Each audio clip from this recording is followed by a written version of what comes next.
Plijesan na zidovima je ozbiljan problem za mnoge domove. Ove neugledne fleke predstavljaju kolonije mikroskopskih gljivica koje se razmnožavaju u vlažnim uvjetima, hraneći se organskim materijalima poput boje i drva. Nastaje zbog prekomjerne vlage, loše ventilacije i nedostatka sunčeve svjetlosti, a može biti opasna po zdravlje, posebno za osobe s alergijama i astmom.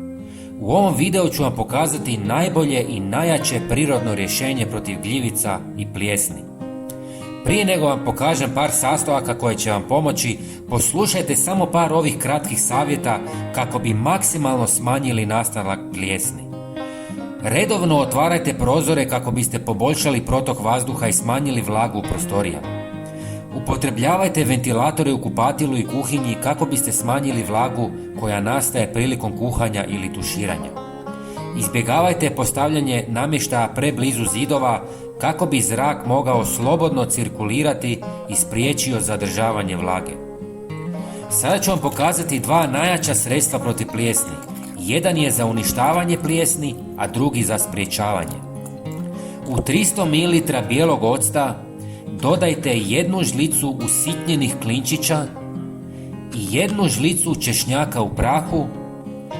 Dobro promiješajte i ostavite par sati kako bi se otopili. Zatim procijedite kroz gazu kako biste mogli špricati. Ovo je najjače prirodno antifugalno sredstvo protiv gljivica. Ocat pomaže u smanjenju vlažnosti i djeluje kao dezinfekcijsko sredstvo, dok klinčići i češnjak imaju snažna antibakterijska i antifugalna svojstva koja ubijaju gljivice.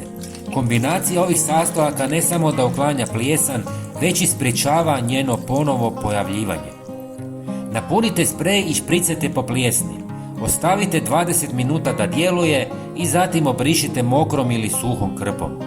Najbolji način da spriječite stvaranje vlage i plijesni jest da pomiješate malo soli i sodu bikarbonu i u nju zapiknete malo klinčića i lovora.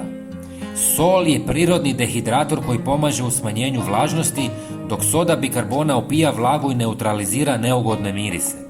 Klinčić i lovor, osim što imaju antibakterijska svojstva, oslobađaju prirodne mirise koji dodatno pomažu u smanjenju vlage i stvaranju ugodnog okruženja. Stavite ga u sve prostorije gdje imate vlagu i plijesan.